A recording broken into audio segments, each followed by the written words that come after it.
Welcome into your weekly GA show, Lorna Páirce here on WLR, with thanks to PwC Waterford. Tomas McCarthy here till 7 o'clock. Well, this week it's time to turn the clock back to 2010 on another Hurling in the Year special. It was a summer that Spain won the World Cup with a 1-0 win over Holland.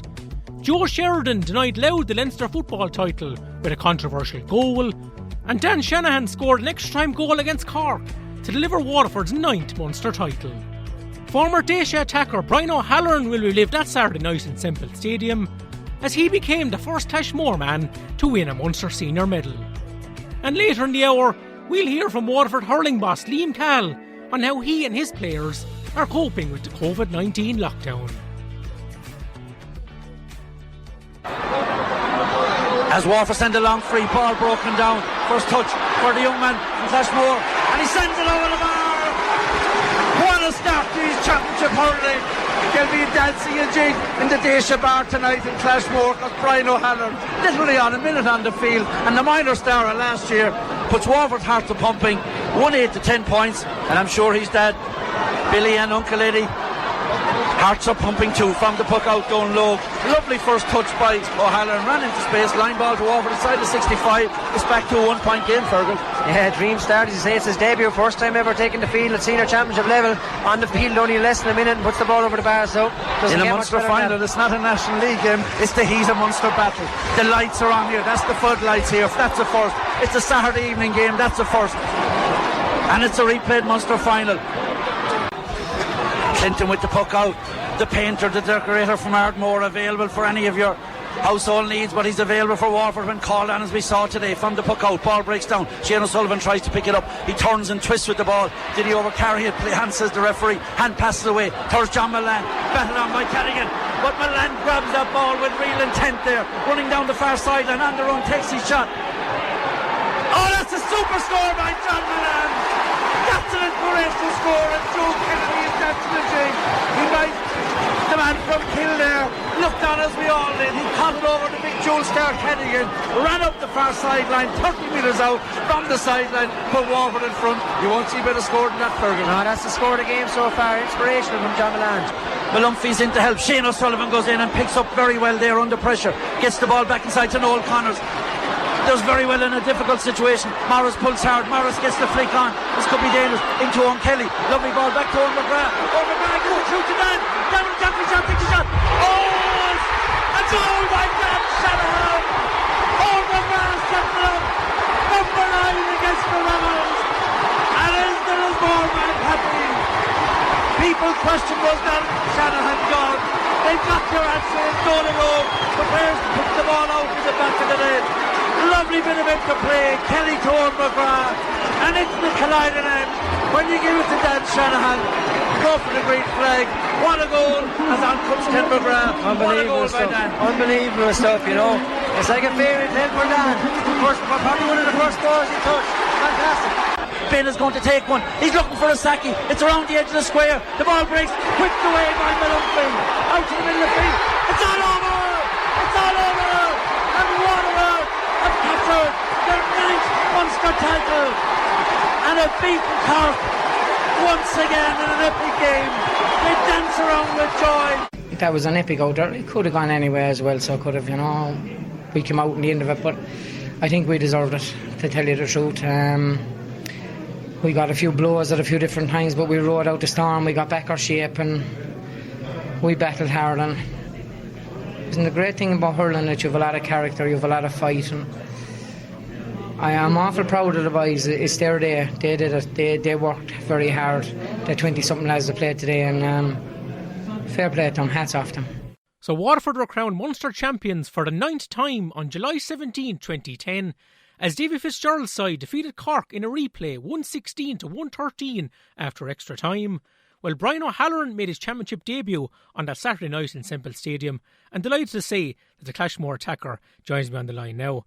And Brian, 10 years on, does it still rank as one of the high points of your GA career?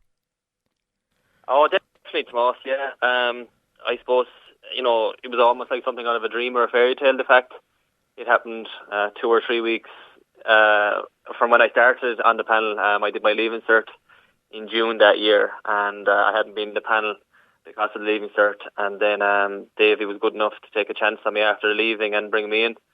And I suppose I thought I was coming in to carry water for the year and just get an insight into the inter-county structure, I suppose. But I was kind of shocked to be sprung from the bench on the in the replay. And yeah, as I said, it was kind of a hazy dream. Like, your first ever appearance is the day you win a Munster final, and having won the Munster minor the year before, to win 2 Munsters 1 year after the other was just incredible, I thought, thinking back.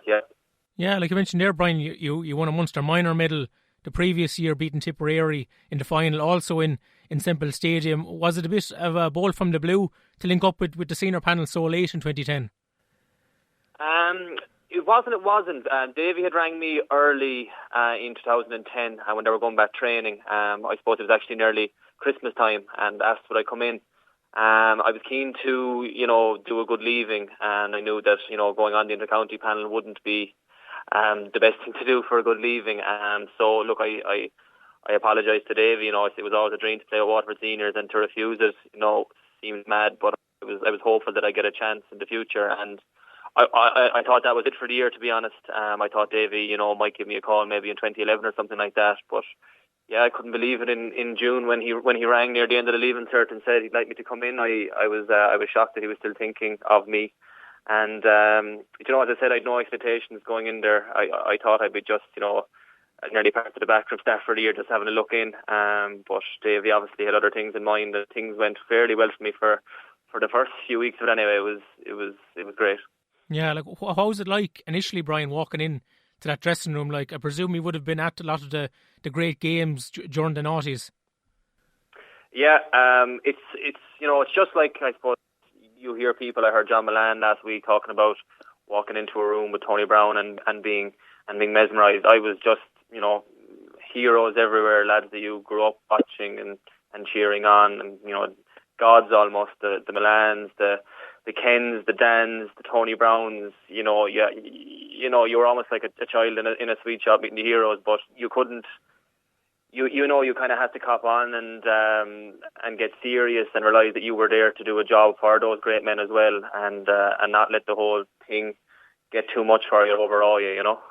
And when did you kind of get an inkling in training, or maybe get a message off David Fitzgerald that you might actually have a chance of featuring in one of those Munster finals against Cork? I think that time you could name a big panel for the match day. I'd say nearly 30 or 32, and I was on the panel for the draw match where Tony got the equaliser, and I think someone got a blood injury with about a minute to go in that game, and Davey gave a roar up for me to get ready, and I was stunned, and I fell off the chair in Thurles with shock. Right. So then I knew that I wasn't a million miles away from seeing grass. And then I think the replay was only a week later, but I'd done fairly well in a backs and forwards or something like that between the draw match and the replay. And then I thought that the way Davey was kind of talking to me, that I had a decent chance of coming on in the replay at some stage. I think could have been the first sub on. Maybe I didn't expect that, but I thought I had a chance in the replay all of a sudden of featuring, which was a crazy notion a few weeks before. Yeah, you're right. Yeah, you're the first sub on that night. 48 minutes. You're coming in wearing the number 27 shirt. What instructions did Davey give you going on? Not much now. I'd say it was probably just try and get a score or something. It was a very low scoring game, and it was a greasy night. It wasn't the best night for hurling. I remember that. To be honest, I can't remember being under much pressure. I felt like I hadn't much to lose. As a player, I didn't want to leave. Like, there were some brilliant players on the bench and things like that who maybe I felt deserved more than me based on their service, but and I didn't want to let them down. So, but I didn't feel overburdened by what Davey said, or by pressure, to be honest. And like, you scored with your first touch, Brian, within a minute of your introduction, a point into the town end. What do you recall about that score? I think I should have retired then. It was as good as it got. Yeah. No, I remember thinking that I was never one to be going up for high balls against tall lads. So I was always waiting on breaks, and I'd say Clinton pumped a big high ball down, or someone did anyway. And I remember it just fell absolutely lovely for me. I kind of read where the break was going to go. It fell lovely, and I couldn't really miss. I both from where I got the ball. I was just praying that I wouldn't miss it, which was something I'd be liable to do. But no, it went over, and it was, it was a dream start, I suppose. And I think, it kind of rolled on from there. I think I won a free late on in the game, which Owen Kelly scored. So it was a decent introduction. It was, I think I only had the ball in my hands 2 or 3 times, but I think I made a slight impact which is all I could have hoped for, really. Yeah, I think Owen McGrath replaced you then during extra time. What was your view of Dan Shanahan's goal near the very end? Yeah, I remember it got very defensive in the second half extra time. I remember thinking, Davey said to me, I'm going to put Owen on for the experience, and 100% back that decision. Like, there was, when you're trying to see out a game, it's no place for an 18-year-old or 19-year-old. Like Owen there would have a lot more experience in kind of seeing out games. Yeah, I remember Dan. I remember thinking when he hit the ball, he's after hitting away too soon, and but I should have known how good Dan was at finishing them goals. He knew exactly what he was doing, and he caught Nolan Logue by surprise by going so early. But it was just, I remember all the subs that time you were allowed in the dugout, and I remember praying that the whistle would go, and just the elation afterwards, just running on, and the scenes. It was hard to believe we haven't won one since. It feels wrong, really. We haven't won one since. At that time you think we're going to win one every few years at least. Yeah, it really is. It really is hard to believe. Like, it must have been a proud moment, for the people of Clashmore, Brian. Like, I presume a lot of your family, friends, and club mates were in the stands that night. Yeah, I suppose you don't think about it then, but yeah, being the first, Clashmore man to win a Munster senior medal, and I suppose for friends and families who said to us, it means as much to them. And I suppose, we were all in a bit of a state of shock that it happened so quick, and that, it had went so well for me personally. It's coming on, scoring, winning the Munster final. We were all brought down back to earth fairly quick in the Munster or in the Ireland semi-final when I started, and just wasn't good enough on the day. That was a rude awakening to the realities of inter-county. But look, I'm delighted that we had that Munster final to reflect on, I suppose. And what do you remember about the celebrations that followed then, Brian? It was brilliant. I actually had an intermediate championship game the next day, on the Sunday. All right, Jenny. The Saturday night. I think we played Abbeysides, their intermediate team in intermediate championship. Yeah, look, that was the way. There was nobody expected from either team to be playing in that Munster final. I wasn't expected to be coming on, and look, there was no issue made of it. I'd only played maybe 20 minutes the night before, and look, I went out with the lads and celebrated. I'll be honest. I had a few drinks with the lads. It wasn't going to affect me big the next day. I was on a high anyway. We had a great night back in Dungarvan on the Saturday night. I was only getting to know the lads on the panel at that stage, but they couldn't have been nicer to me. After coming in, I was coming down in the car with Richie Foley, and he was very good to me. And there's a lot of great lads there that made me feel very welcome in the panel. And going out for a few drinks, I didn't feel like an outsider, which I could have had having just been in the panel. And on the Sunday then, after my game, we went into Dungarvan again. Davey arranged that we'd all meet up, I think, in Lawler's and into the local and things like that. And look, as I said, dream stuff, like, you're there having a beer with the likes of Milan and Ken McGrath, and like lads that you would have grown up watching. It's, you nearly had to pinch yourself, but it was brilliant times. Yeah, so you played a full club championship game the day after winning a Munster final, Brian. Not too many players can say that, I'd say. Yeah, and it wasn't, it's hard to believe, but it didn't feel any way abnormal. I suppose I wasn't expected to be playing the Munster final. It didn't feel any way. I think the Clashmore lads were delighted that I, was there and was in a shape to play the game, and they were still on the bus the night before as well. But yeah, I suppose thinking back now, if you heard of a fella playing a club championship game the day after an inter-county championship game, you'd be mad. Yeah, exactly. You mentioned how welcome the players made you feel, Brian. All those experienced players, all those legends, as you mentioned. You also seem to develop a pretty tight bond with David Fitzgerald. I read in his book recently that you travelled down with him to training from Limerick when you're up in Mary I. What was your experience of Davy during that early part of your career? Look, he was extremely good to me, Tomas.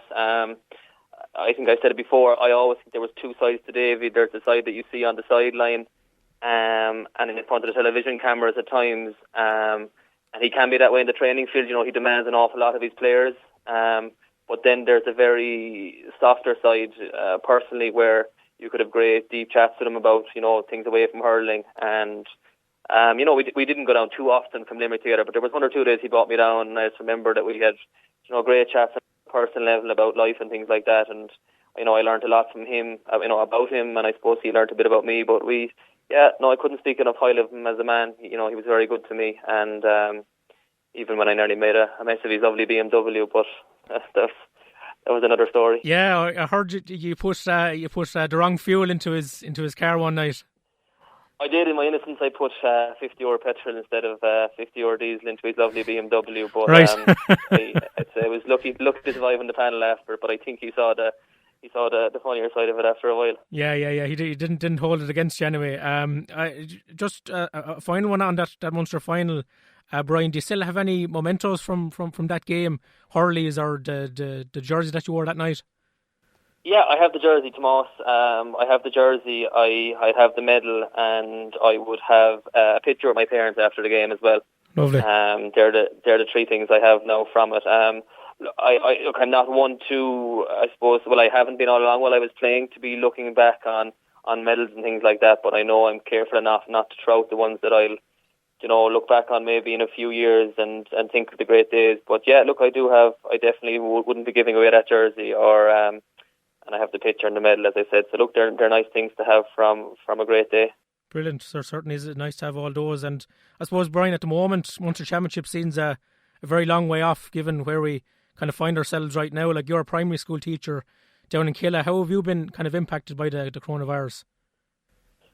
Yeah, I suppose I'm far luckier than most, Tomas, insofar as I still have my job. It's a permanent job, and we're still getting paid. We're still able to do a bit of teaching remotely, I suppose. If you were to summarise it, it's probably a few hours a day on the laptop trying to communicate with parents and help their children through it with a bit of work. But look, as I said, I'm in the countryside. I'm getting paid. I'm well aware there's a lot of people far worse off than me, so I'm not going to complain about my situation. I'm trying to make the best of it and trying not to be too negative about it. For me, it's I'd rather be working, obviously, and be playing and meeting up with lads and things like that. But compared to some people, I'm far luckier. And just a final one for you, Brian. Do you hold out much hope of tugging out with Clashmore Kinsale Beg before the year's out? I suppose you'd always hope, Tomas. You'd hate to hear now in April that no, there's nothing. I suppose by not calling it off, yet or anything, at least they're giving lads hope. You listen to some of the scientists and things like that, and the idea of 30 or 40 lads in a dressing room or 30 or 40 lads in a tight space. It sounds, by the way they're talking, that won't be a thing this year. But then again, look, September is 4 months away. 4 months ago, we couldn't even spell coronavirus, so a lot can happen, in the 4 months. I think, maybe club, look, it could be a different. We don't know what life's going to be like in September. They're talking about social distancing being a big part of it for a long time. If it is, you might see it hard to get J being played, but look, we'll have to listen to the experts and things like that. We're only players at the end of the day. We'd love to play, but we have to be guided by the experts. Well, Brian, thanks a million for taking our call today. Great to get your memories from that 2010 Munster final, and we'll catch up to you again very soon. No problem at all, Tomas. Great to chat. Thanks a million. Sub on the Waterford team, and in comes Brian O'Halloran. We mentioned him out before the game. He's been flying in training. The 19-year-old from the Clashmore Club, a first for the Clashmore Club, as Seamus Prendergast called ashore, battled as Prendergast always does, but now it's a chance for the speed merchant from Clashmore. As Waterford send a long free ball broken down, first touch for the young man from Clashmore, and he sends it over the bar. What a start to his championship hurling. There'll be dancing a jig in the Daisha bar tonight in Clashmore, because Brian O'Halloran literally on a minute on the field, and the minor star of last year puts Waterford hearts a pumping, 1-8 to 10 points, and I'm sure his dad, Billy and Uncle Eddie, hearts are pumping too from the puck out down low. Lovely first touch by O'Halloran, ran into space, line ball to Waterford inside the 65. It's back to a 1 point game, Fergal. Yeah, dream start, as you say. It's his debut, first time ever taking the field at senior championship level, on the field only less than a minute, and puts the ball over the bar. So in a Munster final, it's not a National League game, it's the heat of Munster battle. The lights are on here, that's the floodlights here, that's a first. It's a Saturday evening game, that's a first, and it's a replayed Munster final. Now you're hurling. Lorna Porca with Tomás McCarthy on WLR. Thanks to PwC Waterford.